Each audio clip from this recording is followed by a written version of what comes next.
Bueno, pues como tal se podría definir como un movimiento que agrupa cualquier tipo de iniciativa que cumpla tres condiciones. La primera es que no exista ningún tipo de cortapisas o de limitaciones para poder incorporarse a una iniciativa dentro de este movimiento. La segunda sería que cualquier decisión realizada dentro de cada proyecto, de cada iniciativa por sus miembros, pues se realicen de acuerdo en base a la meritocracia, lo que conocemos como meritocracia, es decir, con el estatus que los miembros que participan en ese proyecto pues han ganado por sus contribuciones, por su colaboración, y finalmente que sea autoorganizado, en el sentido de que siempre que se impongan procesos o siempre que se imponga pues algún tipo de guía o de recomendación de interacción, pues se adapte a las personas y no al contrario, como ocurre en otro tipo de organizaciones jerárquicas. Entonces, cualquier proyecto, cualquier iniciativa que cumpla esos tres requisitos, pues se puede incluir dentro del movimiento de colaboración abierta. Yo creo que quizás sea exagerado por un lado, en el sentido de que Wikipedia como enciclopedia que es, pues lo que intenta es recoger un poco el conocimiento que hay sobre cualquier tema que digamos merezca la pena figurar dentro de una obra de ese tipo, pero sí es cierto que su lema principal es el proyecto que trata de sumar o que trata de englobar todo el conocimiento humano, ¿no? Pero sí es cierto que en el sentido de digamos, englobar todo el conocimiento tendríamos que ponerle quizá el sufijo de todo el conocimiento que sea relevante, ¿no? O todo el conocimiento que realmente merezca estar en una enciclopedia, porque quizá puede haber parte de ese conocimiento pues, que sea específico a determinadas áreas, que podamos decir que no sean de interés general y a lo mejor pues, no tienen que estar reflejados en una enciclopedia. Pero como tal sí que al menos es el proyecto que a día de hoy ha tratado de forma más global y quizá más ambiciosa también pues, integrar conocimiento en muy diversas áreas, en muy diversos ámbitos y desde luego siguiendo una filosofía de colaboración abierta. Es posible, desde luego, y bueno, no solo Wikipedia, sino muchos otros proyectos y muchas otras iniciativas en ámbitos muy diversos, pues están demostrando que es posible, que se puede articular y que se puede mantener. Pues tenemos ejemplos pues, desde en el ámbito musical, en el ámbito editorial, en el ámbito de creación de contenidos multimedia, en fin, hay toda una serie de ejemplos. Wikipedia quizá es un ejemplo conocido por el hecho de que pues al mes 500 millones de personas aproximadamente en todo el mundo visitan sus páginas. Entonces, pues claro, digamos que esa popularidad pues, ayuda a que todo el mundo se plantee, bueno, y realmente qué incentivo tiene alguien para llegar a ponerse delante del ordenador y pasar a veces horas, ¿no? Pues escribiendo un artículo. En realidad los incentivos son muy diferentes. Tenemos desde personas que, pues por ejemplo, encuentran simplemente una forma de poder contribuir a construir pues un repositorio de conocimiento, pues de nuevo tratando de aglutinar gran cantidad de información y ponerlo libremente a disposición de otros, es decir, por digamos, favorecer la creación y difusión de ese conocimiento de manera libre. Creo que es muy pertinente porque precisamente hace como un año y medio se planteó esa misma pregunta en el sentido de, bueno, por ejemplo, en el seno de Wikipedia, en donde existen versiones para diferentes idiomas, pues efectivamente tenemos la información codificada en un formato wiki y puede ocurrir perfectamente pues, que en diferentes artículos, en diferentes idiomas, pues la información no sea la misma y de hecho pues, ocurre en muchos casos. Entonces, a partir de ahí surgió un proyecto que para mí es pionero y es muy relevante, por eso lo cito, que se denomina Wikidata y que pues desde hace, pues sí, cosa relativamente de pues un año aproximadamente creo que ha echado a andar, quizá un poquito menos, pues lo que está intentando es ofrecer una consolidación de esa información, es decir, utilizar precisamente ese software, esas herramientas automatizadas para poder encontrar las versiones diferentes de la misma información que tenemos en distintos idiomas, en distintos lenguajes de Wikipedia, y de alguna manera poder ofrecer un repositorio consolidado, que por un lado pues nos permita traducir, pero por otro lado también digamos, nos permita comparar esas versiones y poder homogeneizar, ¿no? Poder consolidar un poco pues ese tratamiento de la información. En ese sentido yo creo que son muy necesarias este tipo de iniciativas. Esta, como digo, pues es pionera, pero mi impresión es que cada vez con más frecuencia pues, va a ser necesario que proyectos de este estilo, sobre todo pues en archivos digitales, en bibliotecas que puedan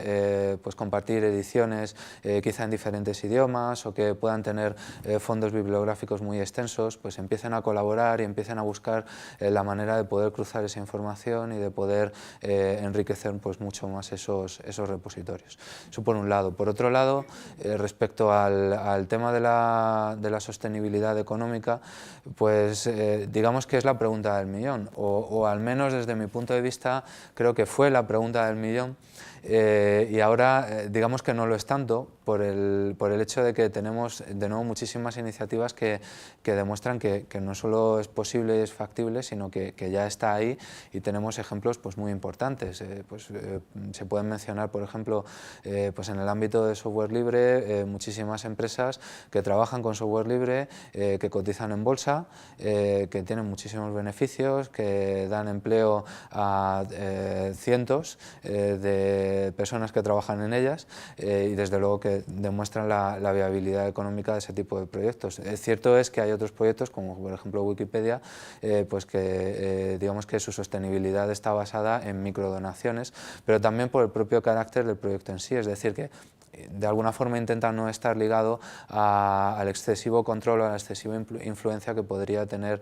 pues algún organismo o alguna entidad dentro de su evolución, de su marcha o de su gobernanza, por el hecho de suponer pues una fuente de ingresos primordial para él. Entonces, tanto desde un punto de vista de proyectos que intentan mantenerse en un ámbito neutral, como de otros que están asociados a empresas o industrias que tienen un interés de lucro, un interés de beneficio claro por detrás, pues desde luego tenemos muchos ejemplos que demuestran que es posible aunar esa cultura de lo libre con una cultura de sostenibilidad económica. Y sí es cierto que libre en muchos casos significa gratuito, pero en otros casos no tiene por qué necesariamente ser así. Pues hombre, desde luego creo que mi respuesta va a ser un poco chocante, en el sentido de que bueno, creo que no se pueden equiparar, pero porque mi impresión es que a día de hoy, 11 años después de su creación, bueno, ya casi, mejor dicho 12, casi ahora en enero se cumplirán 13, pues mi impresión yo creo que es que Wikipedia ha superado con creces a otras obras, digamos, más tradicionales, desde el punto de vista de amplitud. Es decir, ha conseguido ser la enciclopedia más amplia desde el punto de vista de términos o de conceptos, ideas y entradas que se incluyen en ellas. Ahora vamos al tema de la calidad, desde el punto de vista de qué contenidos hay acerca de un artículo. Y mi impresión, yo creo que hasta cierto punto se debería discernir la parte de amplitud o digamos, introducción de términos, de la parte de refinamiento de la calidad, filtrado de la información y mejora de la información. Porque yo creo que en ese sentido, yo creo que ambas, tanto el modelo tradicional como Wikipedia, son comparables, pero fundamentalmente porque dependen de la misma entrada. Y es que depende de la cantidad de personas que participen. Hay estudios cuantitativos, por ejemplo, en donde yo he dirigido unos cuantos, y también pues, otros colegas de otras áreas pues, han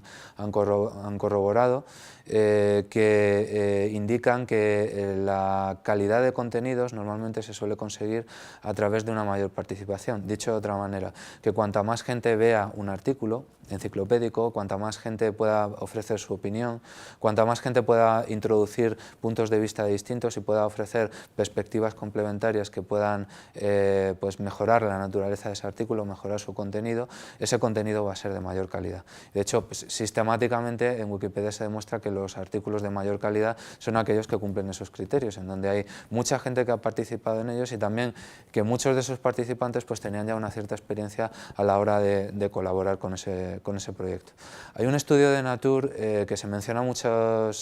en muchas ocasiones, frecuentemente, de 2005, que dirigió el periodista Jim Giles y que de alguna manera creo que su objetivo fue intentar mostrar que Wikipedia en el fondo no era tan mala, en una época en donde realmente había todavía muchísimos más huecos de los que hay ahora, comparándola con la Enciclopedia Británica. Y de alguna manera yo creo que en los medios de comunicación la repercusión fue digamos que bastante radical, en el sentido de que pues parecía asombroso que una enciclopedia que surgía de una colaboración de cualquier persona que pudiera llegar ahí y contribuir, pues pudiera llegar a ser, sin tan siquiera de lejos, comparable a una cosa como la Enciclopedia Británica, que digamos era muy establecida, muy tradicional y muy al uso, ¿no? Entonces, en la práctica, como digo, creo que en realidad la conclusión es otra. En realidad la conclusión es que ambas dependen de lo mismo. En la Enciclopedia Británica también se pueden encontrar fallos, porque depende de que la gente que haya escrito el artículo pues encuentre esos fallos. Y independientemente de qué modelo hayamos utilizado, el hecho es que en ambos, cuanta más gente vea el contenido, cuanta más gente pueda revisarlo, cuanta más gente pueda aportar su opinión y pueda descubrir errores, pues mejor va a ser el resultado final. Completamente, y de hecho, por ejemplo, pues en el caso de software libre, muchísimas empresas ya han reconocido las ventajas que tienen, sobre todo determinados puntos estratégicos o modelos de gestión empresarial, modelos de negocio, que se están importando rápidamente a otro tipo de empresas que en principio no estaban en absoluto asociadas a este ámbito. Y pues, por poner un ejemplo, hace como 3 o 4 años la consultora Gartner indicaba en un estudio que tuvo bastante impacto que a finales del año en el que estamos, en 2012, pues el 85% de todo el software, de todos los programas que habría en el mundo incorporarían de alguna manera algún tipo de software creado en un proyecto libre o liberado mediante una licencia libre. Entonces, hoy día podemos ver que desde luego yo creo que esas expectativas se han cumplido y con creces, y desde luego tanto el software libre como la colaboración abierta en sí misma, como modelo de cooperación, como modelo de interacción y como modelo de gestión económica sostenible, produciendo más con menos recursos y favoreciendo la colaboración y la sostenibilidad en áreas muy diversas, pues desde luego es una estrategia que conviene ser valorada, conviene ser tenida en cuenta, y que mi impresión es que se va a convertir en muy relevante a corto plazo y a medio plazo para poder ayudar a salir de esta situación.